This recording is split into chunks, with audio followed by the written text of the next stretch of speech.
ఓం శ్రీ గురుభ్యో నమః. ఓం శ్రీ మాత్రే నమః. జై శ్రీరామ్. జనవరి 22 మన అయోధ్యలో రామయ్య తండ్రి యొక్క ప్రాణ ప్రతిష్ఠ జరిగిన వైభోగంగా అందరికీ శుభాకాంక్షలు తెలియజేస్తున్నాను. ఈ ఫిబ్రవరి మాసంలో రాశి ఫలాలు ఎలా ఉన్నాయో తెలుసుకుందామా మరి? ఫిబ్రవరి నెలలో మకర రాశి యొక్క ఫలితాల గురించి ఇప్పుడు మనం తెలుసుకుందాం. ఈ నెలలో ప్రారంభంలోనే అనుకూలంగా ఉంటుంది. మీరు శారీరక ఆరోగ్యం గురించి ఉపశమనం అయితే పొందుతారు. మరియు మీరు ఎదుర్కోబోతున్న కొన్ని ఆరోగ్య సమస్యల నుంచి అయితే బయటపడతారనే చెప్పాలి. కెరీర్ విషయంగా చూస్తే ఈ నెల మీకు చాలా బాగుంటుంది. 10వ ఇంటి అధిపతి శుక్రుడు మరియు 11వ ఇంటికి అధిపతి అంగారకుడు 12వ ఇంట్లో కలిసి ఉన్నందువలన ఈ కారణంగా మీరు మీ కార్యాలయంలో చాలా కష్టపడవలసి ఉంటుంది.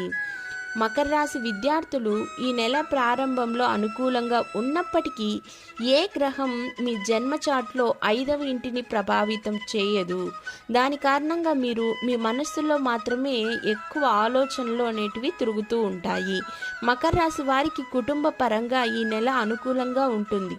శని తన స్వంత రాశి చక్రం యొక్క 2వ ఇంట్లో ఉంటాడు. దీని కారణంగా మీరు నిజం మాట్లాడడానికి ఇష్టపడతారు. కానీ మీకు అగేనెస్ట్గా ఉండేవాళ్ళు ఆ నిజాన్ని అబద్ధం చేయడానికి తయారుగా ఉంటారు. మాసం ప్రారంభంలో వ్యయ యోగాలు ఉన్నాయి. మీ జన్మ చార్ట్ యొక్క 12వ ఇంట్లో కుజుడు మరియు శుక్రుడు ఉంటారు. దీని కారణంగా మీరు విలాసవంతంగా ఖర్చు చేయడానికి ప్రయత్నాలు చేస్తారు. మకర రాశి వారికి ఈ నెల ప్రారంభంలో ఆరోగ్యం పట్ల మీరు దృష్టి పెట్టక తప్పదు.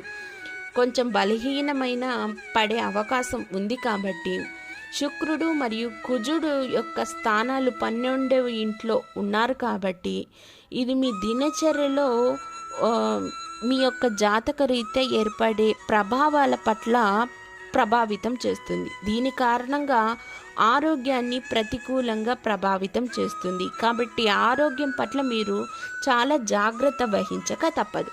అలాగే మీరు ఈ నెలంతా చేసుకోవాల్సిన పరిహారం ఏమిటంటే, ప్రతిరోజు లేదా ప్రతి శుక్రవారం చిన్న పిల్లలను, అమ్మాయిలను సాక్షాత్తు అమ్మవారిగా భావించి వారికి ఏదైనా తినే ఆహారం సమర్పించడము, లేక అమ్మవారికి ఏదైనా చీరను, పసుపు కుంకుమను, గాజులను సమర్పించడము, వారి ఆశీర్వాదం తీసుకోవడము, సుమంగళుల వల్ల నుంచి కూడా తీసుకుంటే కూడా మీకు చాలా మార్పు అనేది వచ్చి గతంలో చేసిన పాప ప్రక్షాళన అయితే అవుతుందనడంలో ఎటువంటి సందేహం లేదు.